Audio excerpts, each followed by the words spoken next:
আমি তো মানে পিওর একজন নাস্তিক ছিলাম। আমি যাদের ফলো করি বা যাদের কথা টুকটাক শুনি, সো তাদের কথার সাথে আপনাদের কথা একদম অনেক ডিফারেন্ট। কারণ তারা যেভাবে প্রেজেন্ট করে, আমি আল্লাহকে বিশ্বাস করলাম না, সো এটা আপনি শুনছেন, তো সাথে সাথে আমার কলা ফেলাই দেওয়া লাগবে। আর বিশেষ করে যে নারীর অধিকার নেই ইসলামে, প্লাস হ্যান ত্যান এগুলা বলে মনে করেন যে আমাদের মতন যে যারা মেয়ে আছে তাদের মাথাটা মনে করেন যে খায় ফেলতেছে।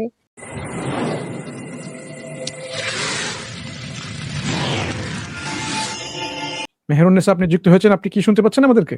হ্যাঁ, শুনতে পাচ্ছি। আসসালামু আলাইকুম। ওয়ালাইকুম আসসালাম। হ্যাঁ, বলুন। আপনার একটু ধর্মীয় পরিচয়টা যে আগে একটু বলেন, তারপরে আমরা কি নিয়ে আলোচনা করব সেটা পরিষ্কার হয়ে যাবে ইনশাআল্লাহ। আমি হচ্ছে সংশয়বাদী একজন, নাস্তিক না। ঠিক আছে। সো আমার প্রশ্ন হচ্ছে আপনার, স্পিকারের মুরতাদ হলে কেন হত্যা করতে হবে? এটা কেন যৌক্তিক বলে আপনারা মনে করেন? মুরতাদ এবং যৌক্তিকতা অফ মুরতাদ। আচ্ছা, এই প্রশ্নের উত্তর দেওয়ার পূর্বে একটা কিছু জিনিস জিজ্ঞেস করি। এই মুরতাদ হওয়া হচ্ছে একটা লিগ্যাল একটা আসপেক্ট। এখানে মুরতাদের শাস্তিটা হচ্ছে একটা লিগ্যাল বিষয়। হ্যাঁ, তাহলে আপনি লিগ্যালিটি সম্পর্কে জানতে চাচ্ছেন এবং এটার একটা জাস্টিফিকেশন চাচ্ছেন যে এই লিগ্যাল বেসিস, লিগ্যাল যে জাস্টিফিকেশন এটা কি। এখানে যে কোনো একটা লিগ্যাল বিষয় যখন একটা প্রণয়ন হয়, আইন প্রণয়ন হয়, বাস্তবায়ন হয় যে কোনো একটা দেশে, সে থিওক্রেটিক স্টেট হতে পারে বা সেকুলার স্টেট হতে পারে, এটা কোনো বিবেচনা। এই স্টেট যখন সেটা কোন একটা আইন তৈরি করে, যেমন একটা আইন হচ্ছে এখানে কারো যদি ধর্মীয় পজিশন সে পরিবর্তন করে, তখন তার এটা অপরাধ হিসেবে সাব্যস্ত করে তাকে একটা শাস্তি দেওয়া হচ্ছে। হ্যাঁ, ইর্তিদাদ। এখন আপনি তাহলে প্রশ্ন করছেন যে লিগ্যাল জাস্টিফিকেশনের ব্যাপারে, তাহলে কিন্তু আমাদেরকে চলে যেতে হবে ওখানে মূলে, যে আপনার যে লিগ্যাল ফাউন্ডেশনটা কি, এখানে প্যারাডাইম, কোন প্যারাডাইম থেকে আপনি যে কোনো লিগ্যাল আইনকে, যেখানে আইন প্রণয়ন হয়, আপনি সঠিক মনে করেন। এখানে কিন্তু ইমোশনের ব্যাপারটা চলে আসতে পারে না। যদি আপনি মনে করেন যে এখানে একটা আইন তৈরি করেছে একটা দেশ, যে দেশে আইন হচ্ছে এরকম যে আপনি যদি এরকম করেন তাহলে আপনি এরকম হবে, আপনি হয়তো সেটা মানতে পারেন না, কারণ আপনি একজন মাংস বুঝি, আপনি মাংস খেতে চান, কিন্তু ওই দেশে তো আইন তৈরি করেছে যে কোনো এখানে কোনো ধরনের পশু জবাই করা যাবে না, পশু ভক্ষণ করা যাবে না। হ্যাঁ, ভেজিটেরিয়ানিজম হবে সবার জন্য এখানে ম্যান্ডেটরি। তখন আপনার কাছে এরকম মনে হতে পারে এই ধরনের আইন তৈরি করেছে, এটা কেন এরকম তৈরি করলো, এটা যুক্তিকতা আপনি খুঁজবেন, ঠিক কিনা? ওই সময় আপনার ইমোশন তো তখন এখানে কাজ করবে না। এখন যদি বলি যে এই কারণে, যেহেতু এই রাষ্ট্র এটা আইন তৈরি করেছে, এই রাষ্ট্রের আইন তৈরি করার পেছনের যে জাস্টিফিকেশনটা আছে, যার জাস্টিফিকেশনের কারণে সে আইন তৈরি করেছে, সেটাই প্রশ্নবিদ্ধ হচ্ছে। এই রাষ্ট্রটির মধ্যে এরকম কোনো সোর্স আছে যে সোর্সের ভিত্তিতে সে আইন তৈরি করেছে? হয়তো কোনো সায়েন্টিফিক বেসিস হতে পারে, যে সায়েন্সের ফাউন্ডেশনে তাকে বলে দিয়েছে যে এই ধরনের আইন হচ্ছে সঠিক, বা এই ধরনের কোনো ধরনের মোরাল প্রিন্সিপাল হতে পারে, বা কোনো ধরনের ধর্মীয় প্রিন্সিপাল হতে পারে, যার কারণে এই আইনের যে সঠিকতা এটা প্রশ্নবিদ্ধ হচ্ছে এখানে, সঠিক কিনা। ইসলামের কোন আইন যখন তার এটা সঠিক হবে কিনা, সঠিক এটা আসে কি গ্রহণযোগ্য হবে কিনা, এটা ফাউন্ডেশনে তখন যায় যে ইসলাম সত্য কিনা। ইসলাম যদি সত্য হয়, তখন এরকম যদি একটা আইন তৈরি হয় যে এখানে আমাদেরকে সবাই ভেজিটেরিয়ান হতে হবে, একই প্রশ্ন। কেন আমরা ভেজিটেরিয়ান হব? কারণ স্রষ্টা বলেছেন ওই কারণে। স্রষ্টা নিজের ইখতিয়ার, নিজের যে ইচ্ছার উপরে করে কিন্তু আইন প্রণয়ন করেন। কি আইন প্রণয়ন করেন, সেটার সঠিকতা বা সেটার গ্রহণযোগ্যতা আমরা কিভাবে বুঝবো? আমাদের পক্ষ থেকে দেখেন, চিন্তা করে দেখেন, স্রষ্টা বলেছেন 5 ওয়াক্ত নামাজ পড়ার জন্য মুসলিমদের। এখন একজন প্রশ্ন করে 5 ওয়াক্ত কেন ভাই? উনি 6 ওয়াক্ত কেন দিলেন না, বা 2 ওয়াক্ত কেন দিলেন না? এই ধরনের প্রশ্নটা অবান্তর হয়ে যায়। ওই কারণে স্রষ্টার কাছ থেকে যে আইনগুলো আসে, সেই আইনের নৈতিকতার প্রশ্ন বা আইনের বৈধতার প্রশ্ন, হ্যাঁ, তখন কিভাবে আমরা যখন যাচাই করব, ওই দিকে কিন্তু আমাদের এগুতে হবে। এই জন্য আপনার প্রশ্নের উত্তর দেওয়ার পরে কিন্তু আমরা ওই যে ফিলোসফিক্যাল ফাউন্ডেশনের দিকে আমাদের এগুতে হবে, যেখানে যে যে স্রষ্টা যদি আমাদেরকে কিছু বলেন, ওইখানে কি আমাদের কোনো প্রশ্ন করার কোনো এই জাস্টিফিকেশন থেকে থাকে, যে আমরা কি আসলে স্রষ্টার এই বিধানের উপরে প্রশ্ন করতে পারি কিনা। স্রষ্টা যদি বলেন যে এটা করতে হবে, আমাদেরকে এটা প্রশ্নবিদ্ধ করার বা প্রশ্ন করার আমাদের কি সেই অধিকারটা আছে সৃষ্টি হিসেবে। এইগুলো কিন্তু ফান্ডামেন্টাল কিছু বিষয়। এই জন্য ইরতিদাদের শাস্তি বলেন, ইসলামের যে লেজিসলেশন যেগুলো আছে, যারা হোমোসেক্সুয়াল, কারণ ইসলাম হেটারোসেক্সুয়ালকে নর্ম মনে করে, হোমোসেক্সুয়ালিটি যে অ্যাক্টকে ক্রাইম মনে করে, তারও শাস্তি ইসলাম প্রণয়ন করেছে। এই ধরনের অনেকগুলো প্রশ্ন আপনি আনতে পারেন একের পর এক, যেগুলো আপনি হয়তো সেটা আপনার যে নৈতিক মতাদর্শের বিরুদ্ধে যাচ্ছে। তাহলে আমার এই যে ব্যাকগ্রাউন্ড আলোচনা থেকে নিশ্চয়ই বুঝতে পারছেন, এখানে আলটিমেটলি এখানে মুরতাদের শাস্তিটা কিন্তু আসলে প্রাসঙ্গিক না। এখানে কথা হচ্ছে যে স্রষ্টা আছেন কিনা, এবং এই স্রষ্টার পক্ষ থেকে যে আইন কানুনগুলো আসবে সেগুলো আমরা কি প্রশ্নবিদ্ধ করতে পারি কিনা, সেই প্রশ্নগুলো আমরা আগে আগে সংশয়াতীতভাবে নিশ্চিত হওয়ার জন্য আমরা আলোচনা করতে পারি। আপনি বলছেন আপনি সংশয়বাদী, আপনি স্কেপটিক, আপনি যে সংশয়বাদী আছেন, আমরা কি এখানে আপনাকে সাহায্য করতে পারি কোনোভাবে যে এই সংশয়টা দূর করার জন্য স্রষ্টার অস্তিত্বের উপরে? স্রষ্টার অস্তিত্ব প্রথমে যখন আমাদের নিশ্চিত আমরা হতে পারি, তখন এই স্রষ্টা কি বলেছেন, কি করতে বলেছেন, এটা নিয়ে আলোচনা করা যায়। কিন্তু যখনই আমরা বলি যে স্রষ্টার কাছ থেকে ইরতিদাদের শাস্তিটা এসেছে, এটা কিন্তু ডিপেন্ড করে স্রষ্টার অস্তিত্ব আছে কিনা। স্রষ্টার অস্তিত্ব যদি আমি সন্দিহান হয়ে নিশ্চিত হয়ে যাই, সন্দিহান না হয়ে নিশ্চিত হয়ে যাই, তখনই কিন্তু স্রষ্টার পক্ষ থেকে যখন যেটা আসবে, তখন মুসলিমদের কাজ হচ্ছে সামি আনা ও আতানা, যে আমরা শুনলাম এবং মানলাম। এটা হচ্ছে আমাদের অবস্থান, আমাদের আত্মসমর্পণের অবস্থান। একজন মুসলিম সে আত্মসমর্পণ করে স্রষ্টার উপরে, ঠিক স্রষ্টার যে আইন কানুন সেগুলোর উপরে। সেটা আপনার কাছে আপাত দৃষ্টিতে নৈতিক মনে হতে পারে, অনৈতিকও হতে পারে। আমরা বলি যে স্রষ্টা আমাদের চেয়ে ভালো জানেন, আমরা জানি না। এই জন্য আমাদের যে ফাউন্ডেশনাল প্রিন্সিপলটা হচ্ছে এরকম যে আমরা যখন কিছু পিক্সেল নিয়ে আলোচনা করি একটা পিকচারের, স্রষ্টা আমাদেরকে সম্পূর্ণ পিকচারটা নিয়ে আলোচনা করেন। আমরা পিকচারটা বুঝতে পারি না বলি আমরা এই ধরনের আমাদের প্রশ্ন হয়, আমরা পিক্সেল নিয়ে আলোচনা করি যে ওখানে এটা বুঝতে পারছি না কেন আমাদেরকে বলা হচ্ছে এরকম। এই জন্য কোরআনের বিভিন্ন জায়গায় আপনি দেখতে পাবেন কোরআন বলছে এরকম যে তোমাদের জন্য এরকম কি করা হচ্ছে, দেওয়া হচ্ছে এই আইনটা এরকম যে তোমরা যুদ্ধ করবে তাদের বিরুদ্ধে যারা তোমাদের সঙ্গে যুদ্ধ করে, যদিও তোমরা সেটা ভালো মনে করো না, তোমাদের জন্য ভালো মনে করো না, কিন্তু আসলে এটা তোমাদের জন্য ভালো, কিন্তু আল্লাহ ভালো জানেন। এরকম তোমরা অনেক কিছু মনে করো যেটা তোমাদের জন্য ভালো, আসলে কিন্তু সেটা খারাপ। এই যে মানুষ যেটা মনে করে ভালো মনে করে খারাপ, এটা কিন্তু সম্পূর্ণভাবে রিলেটিভ। এই জন্য ইরতিদাদের শাস্তি বা ইরতিদাদের শাস্তি না হওয়া এটা একটা রিলেটিভ ব্যাপার। এখানে আইনের বিষয়ের উপরে আলোচনা করতে গেলে আপনাকে দেখাতে হবে যে আইনের মানদণ্ড কি হবে, নৈতিকতার মানদণ্ড কি হবে, এবং সেই মানদণ্ডের ভিত্তিতে আমরা কিভাবে কোন একটা আইনকে আমরা মানতে পারি। যদি আমাদের মানদণ্ডই না থাকে, অবজেক্টিভলি কোন একটা মানদণ্ড যার মানদণ্ড হিসেবে না মানি, তাহলে রিলেটিভ মানদণ্ড দিয়ে আমরা কোনো কিছুই বলতে পারবো না এটা ঠিক বা ঠিক না। যেমন আমরা যদি মনে করি রিলেটিভ মরালিটি, যে যেটা মনে করে সেটাই সঠিক, একটা রাষ্ট্র যদি মনে করে সেটাই সঠিক, তার জন্য সেটাই সঠিক, তখন আমরা বলবো ইসলামের পক্ষে এটাই সঠিক, আপনার কাছে সেটা সঠিক নাও হতে পারে, গ্রহণযোগ্য নাও হতে পারে, তখন তো কোনো ধরনের প্রশ্নই আসে না। তাহলে বুঝতে পেরেছেন মেহরুন্নেসা আপু আপনি যে এখানে কিন্তু এই প্রশ্নের উত্তর দেওয়ার পূর্বে অনেকগুলো ফান্ডামেন্টাল কিছু বিষয়গুলো আগে আলোচনা করতে হয়। স্রষ্টার অস্তিত্ব হচ্ছে সর্বাধিকার ক্ষেত্রে এখানে মূল প্রায়োরিটি নেয় এই আলোচনার ক্ষেত্রে। জি মনসুর ভাই, আমি আপনাকে এই প্রসঙ্গে আমি একটু যদি করি, যেটা হলো যে আসলে শাস্তি, আপনি যেটা অ্যাসপেক্ট আপনি করলেন যে শাস্তি কেন হওয়া উচিত, কোন জিনিসের শাস্তি হওয়া উচিত, এইটা কোথা থেকে ঠিক হবে, এইটা বুঝতে পারলে তখন আমরা উইজডম, মানে স্রষ্টা তো একটা হুকুম, আমরা স্বাভাবিক হিসেবে আমরা বুঝে ফেলবো যে স্রষ্টা যদি কোনো হুকুম দেন সেটা হবে সবচেয়ে উন্নত, আমাদের বুদ্ধিতে খাটুক আর না খাটুক, এটা প্রথম জিনিস। আমরা বুঝি না বুঝি হুকুম যেটা আছে সেটা যদি একবার প্রমাণ পেয়ে যায় যে সেটা স্রষ্টার পক্ষ থেকে এসছে, যেমন প্রেসক্রিপশনের ওষুধের কম্পোজিশন আমরা নাই বুঝি, কিন্তু আমরা যখন একটা বুঝে যাই যেটা অথেন্টিক ডাক্তার বা ধরুন যে অথেন্টিক ভালো চিকিৎসক দিচ্ছেন আমাদেরকে, তখন কিন্তু আমরা ওই ডাক্তারের ডিগ্রিটা সামর্থ্য মতো যাচাই করিনি, তারপরে তার প্রেসক্রিপশন বুঝতে পারি আর না পারি আমরা কিন্তু সেটা অনুসরণ করি। এখন প্রশ্ন হলো যে আপনি ডাক্তারকে প্রশ্ন করতে পারেন যে এই ওষুধটা কেন লিখলেন, সেটা বুঝিয়ে দেবে।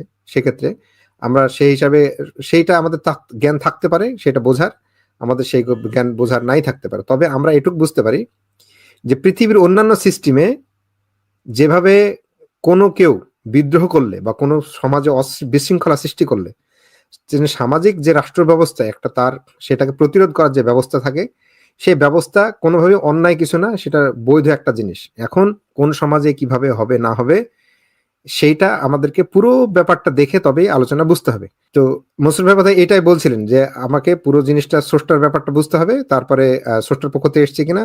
দ্বিতীয় কথা হলো যে তারপরে আমরা স্রষ্টার যে হুকুম দিয়ে থাকে তার উইজডম বা তার পেছনে প্রজ্ঞা কি আছে, এটা নিয়ে আমরা যখন আলোচনায় যাব তখন আমরা দেখবো যে এটা কি অন্যান্য কেউ করে কিনা। একই জিনিস শুধু ইসলামে বলেছে বলে সেটা খারাপ হয়ে গেল, কিন্তু রাষ্ট্রের নামে যখন করা হবে, সংবিধানের নামে যখন করা হবে, তখন সেটা ভালো হয়ে যাবে, এরকম তো হতে পারে না। তাহলে আমাদের একটা জেনারেল একটা নিয়ম তৈরি করতে হবে যে কোনো কিছুর বিরুদ্ধে কিছু করলে কোনো শাস্তির ব্যবস্থা থাকবে না, এরকম একটা নাকি কোনো কোনো কিছুর বিরুদ্ধে কিছু করলে তার শাস্তির ব্যবস্থা থাকা উচিত?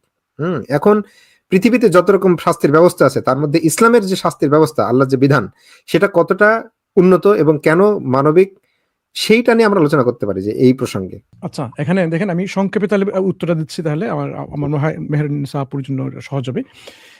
প্রথমে আমরা ফিলোসফিক্যাল ফাউন্ডেশনটা কেন গুরুত্বপূর্ণ আলোচনা করলাম। আপনি যদি আলোচনা করতে চান, ব্যাপারে আমরা আলোচনা করতে প্রস্তুত আছি, সমস্যা নেই। এখন যদি উত্তরে চলে আসি, দেখেন ইসলামের যে আইনটা তৈরি হয়েছে একটা নির্দিষ্ট একটা কারণে। আমার ব্যক্তিগত যে এখানে প্রেফারেন্সটা, এখানে যে কেন ইসলাম শাস্তি দিচ্ছে, এগুলো কোরআন থেকে আমরা পাই। এরকম যে কোরআনে যখন ইসলামের পক্ষে মানুষ দলে দলে যুগ আসছিল, ইসলামের দিকে সমবেত হচ্ছিল, তখন একদল লোক এরকম নিজেকে মুনাফিক হিসেবে পরিচয় দিচ্ছিল। তাদের মধ্যে সমাজের পরিচয় দেয়নি, মুনাফিক হয়ে ইসলামকে ধ্বংস করার একটা পায়তারা তারা করছিল। একটু ভালোভাবে একটু চিন্তা করে দেখুন যে ইসলাম তো এখন এগুচ্ছে, ইসলামের প্রসার হচ্ছে, মানুষ দলে দলে মুসলিম হচ্ছে।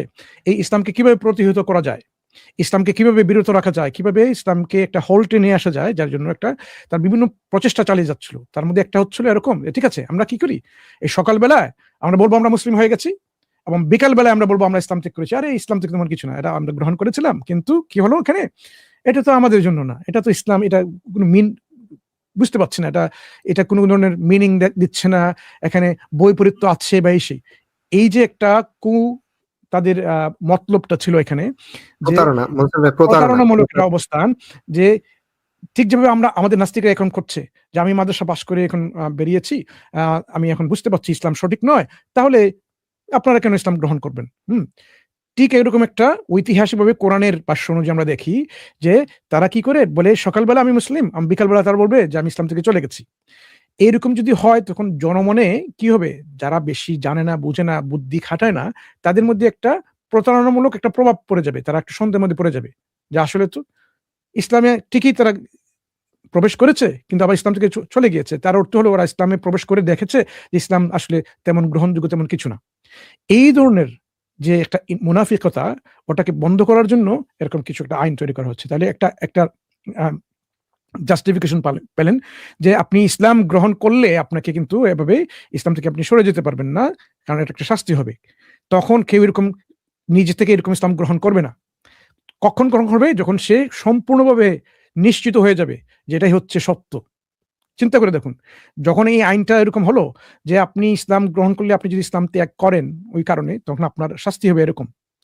তখন যারা শুধুমাত্র এই মুনাফিকের কারণে ইসলাম গ্রহণ করতে চাইবে, তারা আবার ইসলাম ত্যাগ করতে চাইবে, তখন তো তাদের তো হবে না। এই জন্য ইসলামে তখনই তারা প্রবেশ করবে যখন নিশ্চিত হবে যে ইসলামই সত্য। প্রকৃত মুসলিমরাই তখন ইসলামের ছায়া তলে চলে আসবে, কারণ ওরা তো ইসলাম জেনে শুনে ইসলাম গ্রহণ করেছে, তারা তো ইসলাম থেকে সরে যাবে না। কারণ তারা জানে আমি গ্রহণ করেছি ওই কারণে, আমি জানি যে আমার সরে যাওয়ার কোনো অবকাশই নেই, কারণ এটাই সত্য। এটা হচ্ছে একটা ঐতিহাসিক একটা বিষয়। দ্বিতীয় বিষয় হচ্ছে, তারপরেও দেখুন ইসলাম তাদেরকে এরকম বলছে শাস্তির ব্যাপারে। শাস্তিটা কি এরকম ছিল যে আমরা এখন মনে করছি যে ইসলামের শাস্তি, যারা এরকম ইরতিদাদ করে ইসলাম থেকে সরে যায় তাদের এরকম মৃত্যুদণ্ড হবে? কোরআন কিন্তু সেরকম বলে না, বরং ঠিক উল্টোটা বলে।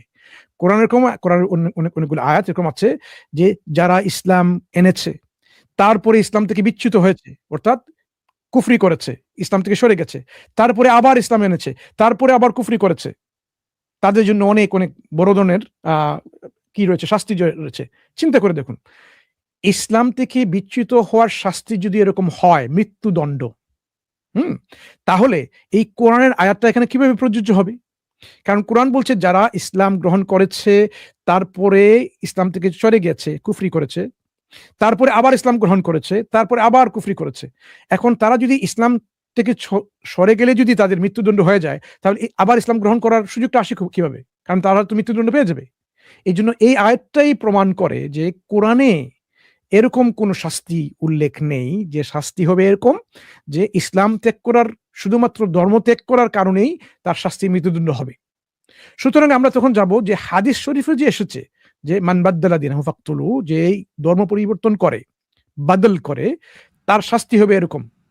তাকে মনসুর ভাই, এই প্রসঙ্গে বাদ্দালা দিনা সম্পর্কে কে একজন বলছিল যে এখানে বাদ্দালা বলতে গেলে যে মানে ধর্মটাকে পরিবর্তন করে ফেলে, মানে ও ধর্ম পরিবর্তন করে না, বরং ধর্মের মধ্যে পরিবর্তন করে। একই শব্দ একটা হাদিসে এসছে যে একদল লোককে রাসূলুল্লাহ সাল্লাল্লাহু আলাইহি ওয়াসাল্লামের হাউজে কাউসার পানি পান করার জন্য দেওয়া হবে, যে হাদিস সংক্রান্ত আছে ওই সংক্রান্তের অনেক যে ভেরিয়েশন আছে, সেখানে একটা শব্দ এরকম এসছে যে তাদেরকে বলা হবে যে তাদেরকে রাসূলুল্লাহ সাল্লাল্লাহু আলাইহি ওয়াসাল্লামের কাছ থেকে বিরত করা হবে। তখন আপনার বলা হবে যে কেন তোমাদেরকে তাকে বিরত করছো, তখন বলবে আপনার পরে এরা দিনকে, ওই যে বাদদালা শব্দটা এসছে, হ্যাঁ। দিনকে বদল করে ফেলেছে, দিনের মধ্যে পরিবর্তন নিয়ে এসছে। হ্যাঁ, ইরতাদ্দা ইয়ারতাদ, বাদ্দালা ইউবাদ্দিলু, এটার মধ্যে অনেক পার্থক্য আছে। হ্যাঁ, হাদিস এবং কোরআনের ভাষার মধ্যে যে শব্দগত শব্দ চয়নের মধ্যে কিন্তু এখানে সেই ইঙ্গিত করে, এখানে বাদল করার অর্থটা কি এখানে। এই জন্য যখন আমরা হাদিসকে সমষ্টিগতভাবে দেখি, তখন আসলে কিসের কারণে তাদেরকে শাস্তি যোগ্য অপরাধ মনে করা হয়েছে। আমার ব্যক্তিগত প্রেফারেন্সটা হচ্ছে এখানে দেখেন, আমাদের মধ্যে ইসলামিক যারা এখানে আলোচনা করেন ইসলামী আইনের উপরে, এখানে ইরতিদার শাস্তির উপরে দুটো মত পাওয়া যায় ইসলামে। একটা হচ্ছে ধর্ম পরিবর্তন করলেই এরকম তাদের শাস্তি, একটা হচ্ছে শুধু ধর্ম না, তারা যদি এখানে কি বলে রেবেলিয়ন বা বিদ্রোহ করে, বিদ্রোহ হলে ট্রিজন করে, সেই কারণে কিন্তু এটা শাস্তিযোগ্য অপরাধ হয়, শুধুমাত্র ধর্ম ত্যাগের কারণে নয়। আমার ব্যক্তিগত প্রেফারেন্সটা হচ্ছে এখানে যে এটা এই দুটো মতের মধ্যে যে তাদের শাস্তি প্রয়োগ করা হয়েছে এখানে তাদের ট্রিজন বা বিদ্রোহী হওয়া, যার কারণে বিদ্রোহী হয়ে ট্রিজন করে সমাজে ইনস্টেবিলিটি, ডিস্টেবিলিটি, ডিসঅর্ডার এরকম তৈরি করা, যার মধ্যে সমাজে এমন বিশৃঙ্খলা তৈরি হবে যার কারণে মানুষ শান্তিতে থাকতে পারবে না। কিন্তু একজন মানুষ যদি সে ধর্ম ত্যাগ করে নীরবে থাকে, তার কোনো আলোচনাই করে না, সে তার পারিবারিক বা ব্যক্তিগত লেভেলে রেখে দেয়, তাকে কিন্তু কেউ এই আমরা কি বলে গড়ে গড়ে কুচ করে বের করা হবে না সে কে ধর্ম ত্যাগ করেছে, তার কোনো শাস্তির উপর কোনো অবকাশ আসে না। শাস্তি আসবে কোত্থেকে, সে তো নিজেকে এরকম করছে না। কিন্তু যে এরকম করে সমাজে বিশৃঙ্খলা সৃষ্টি করার জন্য এরকম করে, ইসলামের উপরে বিভিন্ন ধরনের এরকম প্রতারণামূলক কাজ শুরু করে দেয়, সেই বিদ্রোহ বা ট্রিজনের কারণে কিন্তু এই শাস্তি এখানে নির্ধারণ করা হয়েছে। এই জন্য এই দিনের বিশৃঙ্খলা বন্ধ করার জন্যই এরকম হাদিস শরীফে যে আইনটা এরকম তৈরি করা হয়েছে। আপনার এই মতটা কিন্তু আপনার মত না, এটা স্কলারদের মত। আমি একটু এটা দেখাই দিই একটু, আমি স্ক্রিনটা শেয়ার দিচ্ছি, দাঁড়ান একটা মিনিট। আমাদের একটা, হ্যাঁ বলেন আপনি আপু। কিন্তু আমি তো শুনছি যে ইসলাম ত্যাগ করলেই হচ্ছে তার মাথা এক কপি কেটে ফেলা লাগবে, এরকম কিছু। আচ্ছা আমি হয়তো অনেক লাইভে বলে, হ্যাঁ এখনো বলে, অনেক লাইভে বলে। এইখানে আসলে আমি দেখা দিচ্ছি আপনাকে কোন জায়গাতে তারা হচ্ছে যে এই মিথ্যাভাবে এটাকে উপস্থাপন করে। ভাই এখানে একটা বিষয় হচ্ছে দেখেন, আমি তো হচ্ছে যে বাংলা এই যে আপনার 6 এবং 9 শব্দটা হচ্ছে যে আপনি যদি মানে মিররে দেখেন তখন কি হবে, 9 মনে হবে 6 কে, আবার আপনার কাছে 6 মনে হবে, মানে উল্টা দিলে তো এটা উল্টা যাচ্ছে, বিষয়টা এরকম না? তো এই মুরতাদের বিষয়টাতে নাস্তিকরা ঠিক এই কাজটাই করে। দেখেন এখানে একটা বিষয় হচ্ছে, মুরতাদের শাস্তি নিয়ে তো আমাদের এখানে কারো দ্বিমত নাই, সো এটা আমরা না দেখাই। দেখেন প্রথমত এখানে হচ্ছে যে মাওলানা মওদুদী রহিমাহুল্লাহ এবং হচ্ছে যে আমি আরেকজন সালাফি স্কলার, ওনার নাম হচ্ছে উনার একটা বই আছে ইসলামের শাস্তির বিধান, ওনার নাম হচ্ছে যে ডাক্তার আব্দুল করিম জাইদান। এই দুজনের হচ্ছে যে কিতাব থেকে এই জিনিসগুলো নিয়ে আসছি। তো ওনারা এটাকে কিভাবে ব্যাখ্যা করছে আসেন আমরা একটু দেখি। প্রথমত হচ্ছে যে ইসলাম আসলে কি। তো কোরআনের একটা আয়াত আছে, যে আয়াতের মধ্যে আল্লাহ তাআলা বলছে যে তিনি তার রাসূলকে হিদায়াত আর সঠিক দিন সহ পাঠিয়েছেন, যাবতীয় দিনের উপর একে বিজয় করার জন্য, যদি মুশরিকগণ অপছন্দ করে। তাহলে ইসলামটাকে আল্লাহ তাআলা পাঠাইছে সঠিক দিন সহকারে। ইসলামটা শুধুমাত্র কোনো হচ্ছে যে ব্যক্তিগত আমলের বিষয় না, বা মসজিদ কেন্দ্রিক না, যে শুধুমাত্র মানুষ নামাজ পড়বে, রোজা রাখবে, তারপর হচ্ছে যে সে মানুষকে সালাম দেবে, দান খয়রাত করবে, এগুলোর মধ্যে আসলে সীমাবদ্ধ না ইসলাম। তাহলে ইসলামটা আসলে হচ্ছে যে একটা দিন, একটা জীবন ব্যবস্থা, মানুষের রাষ্ট্র, মানুষের সমাজ, পরিবার, ব্যক্তি, প্রত্যেকটা ক্ষেত্রে ইসলামের হুকুমাত কায়েম করতে হবে। এটা হচ্ছে ইসলামের মূল দাবি। তাহলে এখন যখন ইসলাম প্রতিষ্ঠা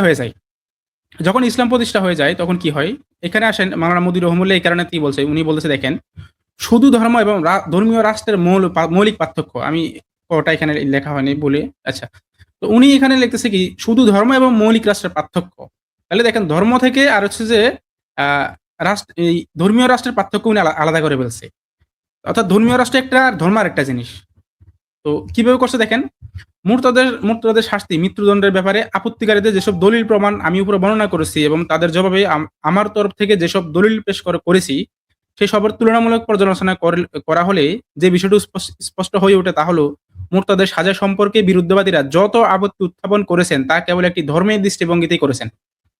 পক্ষান্তরে আমরা এই শাস্তিকে অত্যন্ত সঠিক বলে দাবি করার জন্য যেসব দলিল প্রমাণ পেশ করছি আমাদের সে দাবি নিছক ধর্ম হিসেবে নয়, বরং এমন একটি রাষ্ট্র হিসেবে যে রাষ্ট্র কোনো বিশেষ গোষ্ঠী, শ্রেণী বা জাতির শাসনের পরিবর্তে একটি দিন ও এর নীতিমালার শাসনকে ভিত্তি করে গঠিত হয়। কথাগুলো শুনতে একটু কঠিন মনে হতে পারে, আমি বুঝে দিচ্ছি।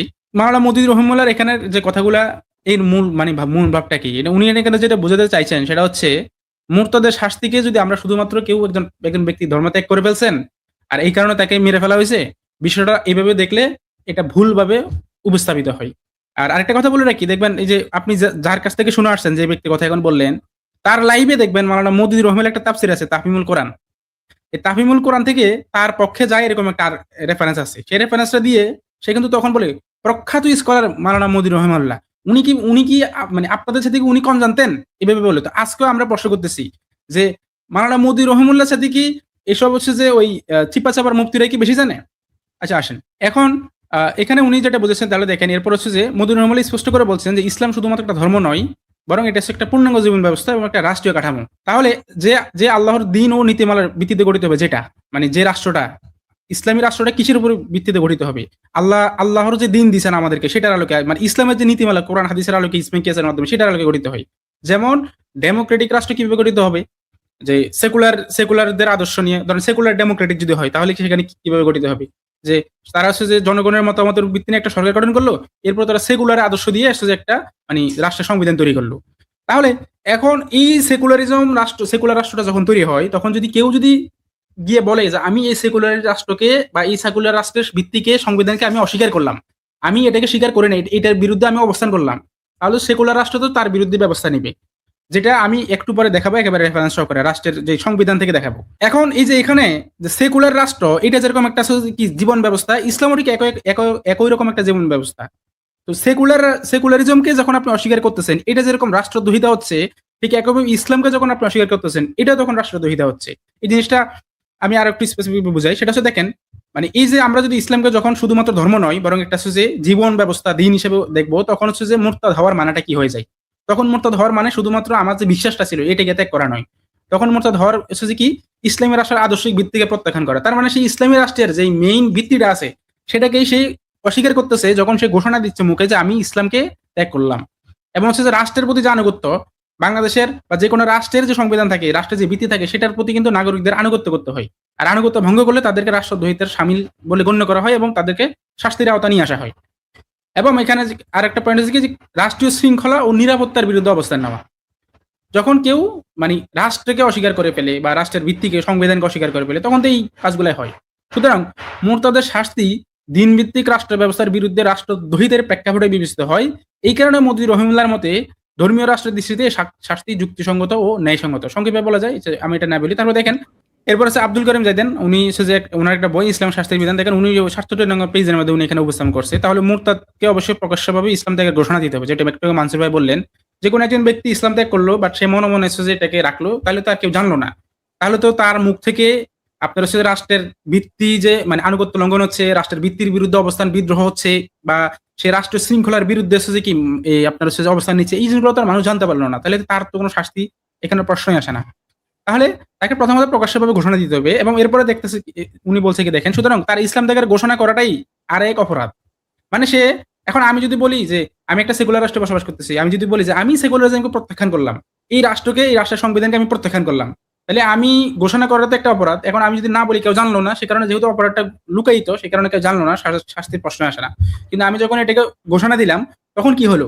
তখন হচ্ছে যে আমি ওই রাষ্ট্রের ওই সংবিধানের বিরুদ্ধে আমি অবস্থান নিলাম, সংবিধানকে আমি ছুঁড়ে ফেলে দিলাম, আমি মানুষকে উস্কে দিলাম, মানুষকে শিখাইলাম কিভাবে যে একটা শৃঙ্খলবদ্ধ সমাজ ব্যবস্থাকে আমি কি করে দিলাম, মানে উশৃঙ্খলতার দিকে ধাবিত করার একটা রশি আমি খুলে দিলাম, দরজা আমি খুলে দিলাম, যেটা আজকে ইরানে আমরা দেখতেছি যে যে এখানে ইসলাম, এখানে একটা শাসন ব্যবস্থা চলতেছে, সেটার বিরুদ্ধে এখন হচ্ছে কি আপনার হচ্ছে যে মানুষ মানে অবস্থান নিচ্ছে। তাহলে তো রাষ্ট্রের ভিত্তিটা তো নড়ে যাচ্ছে, সেই পুরো রাষ্ট্রটা চেঞ্জ হয়ে যাবে না যদি এটা যদি সফল হয়। তো তাহলে যে কোনো রাষ্ট্র চাইবে, যে কোনো মতবাদী চাইবে যে তার যে আইডিওলজি আছে সেই আইডিওলজির বিরুদ্ধে কেউ অবস্থান নিতে পারবে না। এখন প্রশ্ন আসতে পারে যে সেই আইডিওলজি সত্য কিনা, সেটা আলাদা প্রশ্ন। যে ইসলাম সত্য কিনা আমরা প্রুভ করতে পারবো, সেটা ইসলামই একমাত্র সত্য আইডিওলজি। আচ্ছা, আর এখানে হচ্ছে যে উনি কি বললেন, দেখেন যে কেননা এর দ্বারা মুসলিম উম্মার আকীদাকে হেয় করা হয় ও ইসলামকে কেন্দ্র করে গড়ে ওঠা নিয়ম শৃঙ্খলাকে তাচ্ছিল্য প্রদর্শন করা হয়।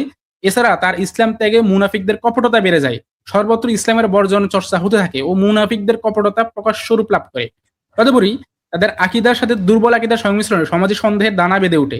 এই বিষয়গুলো সমাজের মধ্যে চাঞ্চল্যের সৃষ্টি করে এবং প্রতিষ্ঠিত ইসলামী সমাজ ব্যবস্থাকে অস্থির করে তোলে ও এই ব্যবস্থার প্রতি অবজ্ঞা প্রদর্শন করে। যেহেতু এগুলো অত্যন্ত ভয়ঙ্কর বিষয়, তাই মুরতাদের শাস্তি দানের মাধ্যমে সমাজ থেকে এসব নির্মূল করা অপরিহার্য। মুরতাদের শাস্তি রাখা হয়েছে মৃত্যুদণ্ড, কেননা তার অপরাধ গুরুতর। শান্ত ভাই, আপনি কন্টিনিউ করবেন। আমি এই একটা জাস্ট এখানে একটা অ্যাড করে নিই, যেটা হলো যে দেখুন, নাস্তিকদের সবসময় কি ইসলামের কার্টুন ভার্সন, আইনের কার্টুন ভার্সন সবসময় প্রচার করে, যে হাত কাটলে এই চুরি করলে হাত কাটা পড়বে একদম সঙ্গে সঙ্গে, মানে একদম যন্ত্রের মতো। চুরি করলাম না, হাত কাটা পড়লো, মানে পুরো ব্যাপারটা পেছনটা কি, কত নিটিগিটি আছে, কোনটা মানে কত রকম আপনার ওর মধ্যে জটিলতা আছে সেসব না বলে সর্বোচ্চ শাস্তির বিধানটাকেই আপনি তো প্রশ্ন করতে পারেন যে রাষ্ট্রদ্রোহিতে কেন সর্বোচ্চ শাস্তি মৃত্যুদণ্ড পর্যন্ত থাকতে পারে, বা কোনো ইরতাদা বা দল বদল এটা কোন প্রসঙ্গে প্রযোজ্য হয়, বাদদালা কোন প্রসঙ্গে প্রযোজ্য হয়, হাফিজ ভাই যোগ করুন পরে। কিন্তু ব্যাপার হলো যে এই যে কার্টুন ভার্সন, ইসলামকে অপব্যাখ্যা করা, ইসলামকে ভুল প্রমাণ করার জন্য বা অমানবিক দেখানোর জন্য এইরকম ভাবে পুরো জিনিসটাকে অপব্যাখ্যা করা হয়, ডাবল স্ট্যান্ডার্ড করা হয়। যে এখানে শুধু ধর্মত্যাগের কারণেই শুধুমাত্র শাস্তিটা হচ্ছে না, বরং এখানে রাষ্ট্রদ্রোহিতার কারণেই শাস্তি হচ্ছে। আমি স্ক্রিনে দেখাচ্ছি এখানে, আপনি যেটা আমি আগে বলেছিলাম যে দেখুন কোরআনের যদি আয়াতগুলো দেখেন, আমি যে দুটো আয়াতকে আগে উল্লেখ করেছি এখানে আমরা এখন দেখবো। এটা দেখেন সূরা আন-নিসা 4 নম্বর সূরার 137 নম্বর আয়াতে আল্লাহ বলছেন, আউযু বিল্লাহি মিনাশ শাইতানির রাজীম, ইন্নাল্লাযীনা আমানু সুম্মা কাফারু সুম্মা আমানু সুম্মা কাফারু ثم كفروا ثم ازدادوا كفرا لم يكن الله ليغفر لهم ولا ليهديهم سبيلا। যে যারা ঈমান আনলো অর্থাৎ মুসলিম হলো, অতঃপর কুফরি করলো, আবার ঈমান আনলো, আবার কুফরি করলো, ওই যে সুম্মা কাফারু, তারা যে আবার ডিসবিলিভ করলো, এখানে অতঃপর কুফরিতে অগ্রসর হতে থাকলো। দেখেন ঈমান আনছে, আবার ঈমান থেকে ইসলাম থেকে সরে গেছে কুফরির মাধ্যমে, ধর্ম ত্যাগ করেছে, আবার ঈমান আনছে, আবার কুফরি করেছে। এখানে তাহলে ঈমান থেকে ধর্ম থেকে সরে যাওয়ার শাস্তি যদি কোরআন অনুযায়ী এরকম হতো যে মৃত্যুদণ্ড, তাহলে তো এটা বলবৎ হতে পারতো না। আবার ঈমান আনবে কিভাবে? কারণ আবার ঈমান মানে তো স্কোপ রয়ে গেল না, সে তো তাকে অলরেডি মৃত্যুদণ্ড দেওয়া হয়ে গেল, তখন সে ঈমান আনতে পারে না, এবং ঈমান আনার পর আবার কুফরি করতে পারে না। এটা হচ্ছে কোরআনই হচ্ছে আমাদের প্রাথমিক যে এভিডেন্স হিসেবে, যখন একটা আইন প্রণয়নের ক্ষেত্রে কোরআনের যে স্তরটা হচ্ছে, মর্তবা হচ্ছে সর্বাধিক প্রথম, ফার্স্ট, যেটা অগ্রাধিকার সূত্রে, তারপরে যাবে হাদিসে। আচ্ছা, এখন দ্বিতীয় আয়াতটা আমরা দেখি, এই যে সূরা আল ইমরান 3 নম্বর সূরার 72 নম্বর আয়াতে, ওয়াকালাত তাইফাতুম মিন আহলিল কিতাবি আমিনু বিল্লাযী উনজিলা আলাল্লাযীনা আমানু ওয়াজহান নাহার ওয়াকফুরু আখিরাহু লাআল্লাহুম ইয়ারজিউন। যে আহলে কিতাবের একটা দল, তারা বলতো, কি বলতো জানেন? যারা ঈমান এনেছে তাদের প্রতি যা অবতীর্ণ হয়েছে তাদের উপরে দিনের শুরুতে তোমরা ঈমান আনো, আর দিনের শেষে কুফরি করো, হয়তো তারা ইসলাম ত্যাগ করে ফিরে আসবে। তাদের উদ্দেশ্য ছিল এটাই, believe in what has been revealed to you to the believers in the morning and rejected in the evening so that they may abandon their faith. এই যে একটা মুনাফিকের একটা পর্যায়ে তারা, যে আজ ঠিক আছে আমরা এক কাজ করি, আমরা মুসলিম হয়ে যাই সকালবেলা, আর বিকালবেলা আমরা ইসলাম ত্যাগ করে ফেলি, তাহলে কি হবে? এই অবস্থান রূপান্তরের মাধ্যমে মানুষের মধ্যে একটা সংশয় চলে আসবে যে আমরা ইসলাম কেন গ্রহণ করবো, ইসলাম তো আসলে তেমন কিছু না, এর মধ্যে নিশ্চয়ই কোনো সমস্যা আছে, যার কারণে এটা বন্ধ করার জন্য এরকম একটা উদ্যোগ নেওয়া হয়েছে, এরকম তো একটা শাস্তি হবে। কিন্তু শাস্তিটা কি, এটা কিন্তু এখন কোরআনে এখন বলেছে না, কারণ মৃত্যুদণ্ড বলা হয়নি। হাদিসের যে ব্যাখ্যাগুলো আমরা শুনলাম, ওই হাদিসের ব্যাখ্যা থেকে আমরা বুঝলাম যে এখানে ইরতিদাদের শাস্তি হচ্ছে কিসের সাথে সম্পর্কিত? রাষ্ট্রদ্রোহিতার সাথে। হ্যাঁ, রাষ্ট্রদ্রোহিতার কারণে সমাজে বিশৃঙ্খলার সৃষ্টি হবে, সমাজের সংবিধানকেই, রাষ্ট্রের সংবিধানকেই আপনি এখানে উল্টো করে মানবেন না, বরং এখানে আমি একটু এই সংবিধানের যে কি লেখা আছে আমাদের সংবিধানের রাষ্ট্রদ্রোহিতার সাথে, এটা একটু দেখাও নাকি, তাহলে উনি হয়তো আর একটু বিষয়টা ভালো করে বুঝতে পারবেন। দেখেন, আমি সেই সংবিধানের কয়েকটা ধারা আপনাকে একটু পড়ে শোনাচ্ছি। এটা হচ্ছে বাংলাদেশের সংবিধান রেফারেন্স, এখানে একেবারে বাংলাদেশের যে ওয়েবসাইট আছে এখান থেকেই লিঙ্ক দেওয়া আছে, আপনি চাইলে চেক করে নিতে পারেন। দেখেন রাষ্ট্রদ্রোহিতার শাস্তি কি, লেখাটা আমি আরো বড় করবো, এখানে আরো অনেক দেশের সংবিধানের ধারাগুলো আমি নিয়ে আসবো। আচ্ছা, এরপর হচ্ছে যে দেখেন এখানে রাষ্ট্রদ্রোহিতা বলতে বোঝানো হয় গণপ্রজাতন্ত্রী বাংলাদেশের সংবিধান অনুযায়ী কোনো ব্যক্তি শক্তি প্রদর্শন বা শক্তি প্রয়োগের মাধ্যমে অন্য কোনো অসাংবিধানিক পন্থায় এই সংবিধান বা ইহার কোনো অনুচ্ছেদ রদ রহিত বা বাতিল বা স্থগিত করিলে কিংবা উহা করিবার জন্য উদ্যোগ গ্রহণ বা ষড়যন্ত্র করিলে কিংবা এই সংবিধান বা ইহার কোনো বিধানের প্রতি নাগরিকের আস্থা বিশ্বাস বা প্রত্যয় পরাহত করিলে কিংবা উহা করিবার জন্য উদ্যোগ গ্রহণ বা ষড়যন্ত্র করিলে তাহার এই কার্য রাষ্ট্রদ্রোহিতা হইবে এবং ওই ব্যক্তি রাষ্ট্রদ্রোহিতার অপরাধে দোষী হইবে। তাহলে একটা ইসলামী রাষ্ট্রে যখন, তাহলে দেখেন এটা সেকুলার রাষ্ট্র বাংলাদেশ, যেখানে সংবিধানকে যদি কেউ রদ করতে চায়, কেউ যদি রহিত করতে চায় বা বাতিল বা স্থগিত করতে চাইলে বা করলে বা করতে চাইলে ষড়যন্ত্র করিলে উদ্যোগ গ্রহণ করিলে তাহলে সে রাষ্ট্রদ্রোহী। তো ইসলামী রাষ্ট্রের কেউ যদি ইসলামকে অস্বীকার করে ফেলে, ইসলামী রাষ্ট্রের মূল ভিত্তি তো ইসলাম, ইসলামী রাষ্ট্রের মূল ভিত্তি কোরআন সুন্নাহ রাসূল সাল্লাল্লাহু আলাইহি ওয়াসাল্লাম, কেউ যদি তাদেরকে অস্বীকার করে তাহলে তো সে তো ইসলামী রাষ্ট্রের মূল ভিত্তিকে অস্বীকার করছে। সে ইসলামী রাষ্ট্রের মূল ভিত্তির বিরুদ্ধে সে ষড়যন্ত্র করা শুরু করলো, বিশ্বাসকে পরাহত করছে, আস্থাকে, বিশ্বাসকে। তো এগুলো তো সবগুলো রাষ্ট্রদ্রোহিতারই অপরাধ। এরপর দেখেন 2 নম্বর ধারাতে কি বলছে, কোন ব্যক্তি এক দফায় ক কোন কার্য করিতে সহযোগিতা বা উস্কানি প্রদান করিলে কিংবা খ কার্য অনুমোদন মার্জনা সমর্থন বা, দেখেন সমর্থন মানে এই কাজকে সমর্থন করলো, হ্যাঁ, কার্য অনুমোদন মার্জনা বা সমর্থন বা অনুসমর্থন করিলে তাহার এরূপ কার্য একই অপরাধ হইবে। 3, এই অনুচ্ছেদে বর্ণিত অপরাধে দোষী ব্যক্তি প্রচলিত আইনের অন্যান্য অপরাধের জন্য নির্ধারিত দণ্ডের মধ্যে সর্বোচ্চ দণ্ডে মানে মৃত্যুদণ্ড ক্যাপিটাল পানিশমেন্টে দণ্ডিত হইবে। জি, তার মানে যে শান্ত ভাই, তার মানে বোঝা গেল যে এই যে নিয়ম, এই নিয়ম অন্যান্য সিস্টেমেও আছে। আমরা এখন হাফিজ ভাইয়ের কাছ থেকে শুনবো। হাফিজ ভাই কিছু বলছিলেন। মনসুর ভাইয়ের এবং সারোয়ার ভাইয়ের একটা প্রসঙ্গে আমি একটু যুক্ত করতে চাই এবং আমি মনে করি এটা যুক্ত করলে আরো ভালো হয়। মনসুর ভাই যে কথাটা বলেছেন যে সূরা নিসার 137 নম্বর আয়াত এর রেফারেন্স দিয়েছেন, তিনি বলেছেন যে নিশ্চয়ই যারা ঈমান এনেছে তারপর কুফরি করেছে, আবার ঈমান এনেছে তারপর কুফরি করেছে, এরপর কুফরিকে বাড়িয়ে দিয়েছে, আল্লাহ তাদেরকে ক্ষমা করার নন।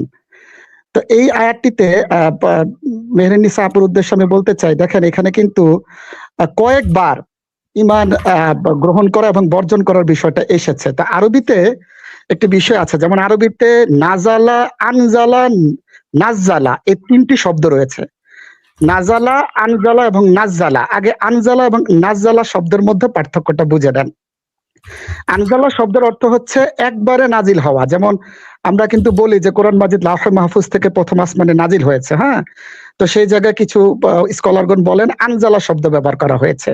আর নাজ্জালা শব্দের অর্থ হচ্ছে ধাপে ধাপে নাজিল হওয়া, ঠিক আছে, এবং স্কলারগণ বলেন পবিত্র কোরআন মাজিদ সুদীর্ঘ 23 বছরে ধাপে ধাপে নাজিল হয়েছে। তো দেখেন বাদ্দালা যে শব্দটা, মান বাদ্দালা দীনাহু ফাকতুলুহু, তাই না, এরকম, বা দীনুহু ফাকতুলুহু, যারা দিনকে বদল করবে তাদেরকে হত্যা করো, যে হাদিসটি আসলে নাস্তিকরা কোট করে, সেখানেও কিন্তু নাজ্জালা বাদ্দালা শব্দটা আছে, যেটা ম্যাচ করে, যেটাকে আমরা বলি বাবে তাফঈল।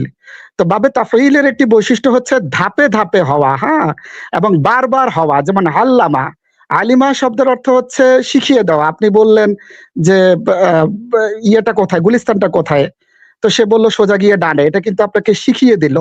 কিন্তু আপনি যদি বলেন আমাকে একটু ক্লাস করান, অঙ্কের ক্লাস করান, তখন সেটা হবে শিক্ষা করা। মানে এটা একবার না, বারবার মিনিং দেয় বা ধাপে ধাপে মিনিং দেয়, ঠিক আছে। তো সুতরাং বাদ্দালা যে শব্দটা, এর মধ্যে একটি বৈশিষ্ট্য হচ্ছে ধাপে ধাপে বুঝাবে। যদি আপনি ধাপে ধাপে বা বারবার এই অর্থটা যুক্ত করেন, তাহলে কিন্তু এই যে সূরা নিসার 137 নম্বর আয়াত, এর সাথে কিন্তু আপনি একটি সংযোগ পাবেন, ঠিক আছে মেরিন্ডেস আপু, যে যারা বারবার বা একের অধিকবার একাধিকবার দিনকে বদল করবে তাদেরকে শাস্তি হিসেবে হত্যা করো। এটা একটা পয়েন্ট। আসলে আমি যুক্ত হয়েছি, সারোয়ার ভাই একটা মজার পয়েন্ট বলেছেন, সেই উদ্দেশ্যে সারোয়ার ভাই বলেছিলেন যে ব্যক্তি, আপু শুনেছেন কিনা জানি না, দিনকে বদল করে, নিজে বদল হয় না, যে ব্যক্তি দিনকে পরিবর্তন করে তাকে হত্যা করো, এরকম একটা বিষয়ে সারোয়ার ভাই বলেছেন এবং একটা হাদিসের রেফারেন্স তিনি এনেছিলেন। এই প্রসঙ্গে একটা কথা বলি, দেখেন ইংরেজিতে এবং বাংলাতে আছে অসমাপিকা ক্রিয়া এবং সমাপিকা ক্রিয়া, যেটাকে আমরা বলি ট্রানজিটিভ ভার্ব বা ইনট্রানজিটিভ ভার্ব, ঠিক আছে। যেমন সে যায়, এটার মধ্যে কিন্তু কোনো অবজেক্ট নাই, কিন্তু সে তাকে মেরেছে, এটার মধ্যে কিন্তু মাফউল বা অবজেক্ট আছে। তো আমি শুরুতেই বলেছিলাম নাজালা, আনজালা এবং নাজ্জালা, এটার মধ্যে 3টি ভার্ব আছে, কিন্তু 3টির মধ্যে পার্থক্য আছে। যেমন নাজালার অর্থ হচ্ছে সে নাজিল হয়, আর আনজালা শব্দের অর্থ হচ্ছে সে নাজিল করে। তো যেই জায়গায় সে নাজিল করে এর মধ্যে একটা মাফহুল থাকবে, সে কি নাজিল করে। তো এই জন্য দেখবেন পবিত্র কোরআন মাজিদে তিনি কোরআন নাজিল করেছেন বা সে কোরআন নাজিল করে, অথবা পানি নাজিল করেছেন। তো আনজালা বা নাজালা শব্দের একটা মাফহুল থাকবে, ঠিক আছে, একটা অবজেক্ট থাকবে। এবং দেখেন নাজালা মানে হচ্ছে সে নিজে অবতীর্ণ হওয়া, আর আনজালা মানে হচ্ছে সে অবতীর্ণ করে। নাজালা শব্দের অর্থ সে অবতীর্ণ করে, দুটোর মধ্যেই একটা মাফউল বা অবজেক্ট থাকে।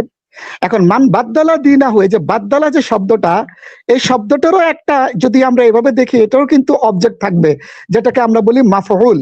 তো তার মানে এইটা কিন্তু সে যদি নিজেই বদল হয় তাহলে কিন্তু তার অবজেক্টটা পাওয়া যাবে না, বাট সে যদি দিনকে বদল করে তাহলে কিন্তু তার অবজেক্টটা পাওয়া যাবে। তো সুতরাং আপনি যদি ব্যাকরণগত দিক থেকে এটা খেয়াল করেন তাহলে কিন্তু সারার ভাই যে কথাটা বলেছে যে যে ব্যক্তি দিনকে বদল করে, এটা একটা মাফুল আছে। যেমন আমি আপনাকে বলি মেহেরানিসা আপু, যে যেমন আল্লামা বা নাজ্জালা বাবে তাফঈলের যতগুলো শব্দ রয়েছে এগুলোর অবজেক্ট থাকবে।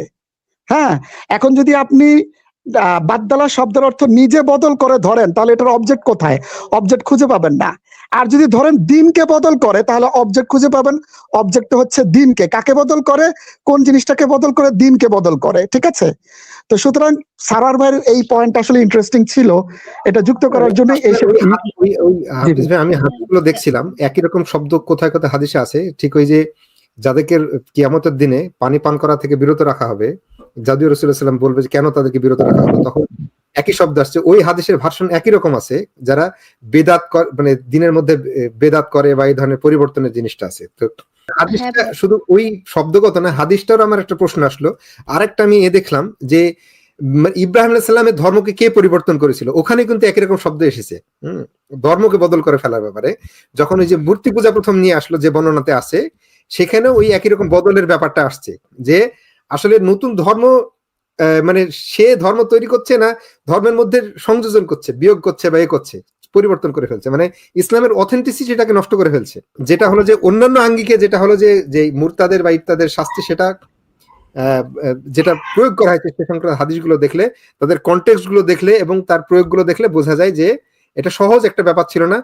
অবশ্যই এইটার জন্য ক্যাপিটাল পানিশমেন্ট আছে, কিন্তু ক্যাপিটাল পানিশমেন্টের যে প্রক্রিয়া বা যে শর্তগুলো, সেটা আপনার ফিকির ব্যাপার, এবং এগুলোর ব্যাপারে অনেক মতামত আছে, বিস্তারিত আছে, এগুলো আপনার অত সহজ ব্যাপার না। এখানে একটা আমরা আলোচনা, সবারই আলোচনা সুন্দর ছিল, এখানে কোনো আমার দ্বিমত নেই। এখানে মৌলিক যে বিষয়টা, যে যারা যদি কেউ যদি মানে ইসলাম ত্যাগ করে, মান বাদ্দালা দীনাহুম, মান এখানে কিন্তু এনিওয়ান, এখানে একটা প্রশ্ন চলে আসে। এবং দিন বাদ্দালা ইউবাদ্দিলু তাবদীলান থেকে যে মাজদারটা আসছে, এটা ধীরে ধীরে তাকে অবকাশ দেওয়া হবে। তার থেকে যে মাজদারটা এসেছে সেটাকে পরিপূর্ণভাবে অবকাশ দিতে হবে। অবকাশটা কি সেটা কিন্তু আপনারা আলোচনা করেছি। এখানে মৌলিক যে অবকাশটা সেটা হচ্ছে তার ভিতরে যে সে কি জন্য ইসলাম ধর্ম গ্রহণ করলো এবং কি জন্য ছাড়তে চাচ্ছে, এবং মৌলিক কারণগুলা কি কি। এই মৌলিক কারণগুলা যদি আমাদের সামনে থাকে, অবশ্যই এই কারণগুলা রাষ্ট্র নিজ দায়িত্বে এগুলাকে সমাধান করবে। এখন রাষ্ট্র যখন এই দিনগুলাকে পুরোপুরিভাবে সমাধান করবে, এরপরেও যদি একটা আছে না যে না আমার গায়ের জোরে কোনো কিছুই মানবো না, সেটা যদি এরকম হয়ে থাকে তাহলে রাষ্ট্র তাকে একটা সময় নির্ধারণ আছে, সময় নির্ধারণের পরে তাকে বুঝাবে এবং সেটার জন্য তাকে পানিশমেন্ট পরে দিতে হবে। এটা হলো প্রথম একটা কথা। আমার মনে হয় হাদিসগুলোর মধ্যে থেকে, কোরআনের যে ব্যাখ্যা, এই হাদিসগুলোর মধ্যে থেকে এগুলাই এসেছে। কিন্তু মৌলিক কারণ হচ্ছে তার যে সংশয়গুলা, এগুলা দূর করে। কোরআন কারীমের মধ্যে 137 নম্বর আয়াতের মধ্যে যে বলা হয়েছে এখানে যে সুম্মা কাফারু সুম্মা আমানু, এই যে বারবার ঈমান আনা এবং কুফরি করা, এটা হলো হেদায়েত থেকে বিচ্ছিন্ন হওয়ার একটা পথ। যেমন আল্লাহ তাআলা তো আমাদেরকে হেদায়েত দিবেন, যারা কিনা এই খেল তামাশা করে দিন নিয়ে, অথবা বিভিন্ন ধরনের এই দিনটাকে পুঁজি করে বিভিন্ন ধরনের কখনো ঈমান আনে, কখনো বিদ্বেষ ছড়ায়, তার যে দিলের মধ্যে সত্য বুঝের যে একটা প্রবণতা, এটা কিন্তু সে হারিয়ে ফেলে। এটা কিন্তু প্রযোজ্য হবে সেটা ইসলামী রাষ্ট্র হোক বা না হোক। এটা কিন্তু ওই সাবিল যে বলা হয়েছে, সে পথটা হারিয়ে ফেলে। ওই পথটা হারার ফেলার কারণে সে প্রকৃত দিন থেকে সে বের হয়ে যায়। এই মৌলিক যে কারণটা সেটা হচ্ছে, সে কেউ যদি ইসলাম থেকে বের হয়ে যায়, হাদিস থেকে যে প্রমাণিত হচ্ছে, তাকে অবকাশ দেওয়া হবে। কারণ এটা আপনারা যে কারণ দর্শন করেছেন, লজিকগুলা, যে রাষ্ট্রের ক্ষতি করা বা মানে রাষ্ট্রীয় যে সংবিধান, ইসলামের সংবিধান লঙ্ঘন করার কারণে, এগুলো আসতে পারে, এটা যৌক্তিক কারণ আসতে পারে, এটা অস্বাভাবিক, এটা অস্বাভাবিক। যৌক্তিক কারণে, কারণ একজন মুসলমান আছে, তার কাছে অনেক আমানত থাকতে পারে, বিতর্ক অনেক কথা থাকতে পারে, সেটা মানুষের সাথে বিশৃঙ্খলা সৃষ্টি করতে পারে, অথবা দেখো যে আমি আগে মুসলমান ছিলাম, এখন ভালো লাগতেছে না, দেখো ইসলাম খারাপ, এই ধরনের মানুষকে বিভ্রান্ত করতে পারে। সেজন্য এই ধরনের অবকাশ থাকতে পারে।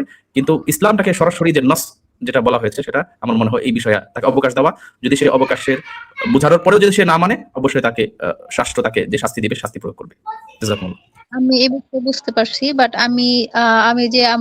আমি যাদের ফলো করি বা যাদের কথা টুকটাক শুনি, সো তাদের কথার সাথে আপনাদের কথা একদম অনেক ডিফারেন্ট। কারণ তারা যেভাবে প্রেজেন্ট করে তাতে ধরেন যে আমি আল্লাহকে বিশ্বাস করলাম না, সো এটা আপনি শুনছেন, সো সাথে সাথে আমার কল্লা ফেলাই দেওয়া লাগবে।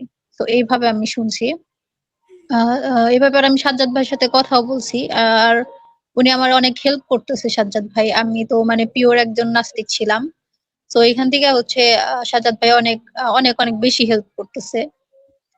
সো এখন ধারণা অনেক চেঞ্জ হচ্ছে আর কি। সো এগুলা বিষয়ে মানে কি বলবো, মানে মিথ্যা উল্টাপাল্টা কথা বলে মনে করেন যে, আর বেশি বেশি করে যে নারীর অধিকার নেই ইসলামে, প্লাস হ্যান ত্যান এগুলা বলে মনে করেন যে আমাদের মতন যে যারা মেয়ে আছে তাদের মাথাটা মনে করেন যে খায় ফেলতেছে। সো একবার সন্দেহ ঢুকে গেলে সেখান থেকে বের হওয়া অনেক টাফ ব্যাপার। সো এখান থেকে মানে কেমনে যে রিকভার করবো সেটাও মনে করেন যে অনেক দ্বিধাদ্বন্দ্বের মধ্যে পড়ে গেছি আর কি। আচ্ছা, তো তাহলে ওই আমার ব্যাপারে আমরা একটু জানতে আলোচনা করতে পারি।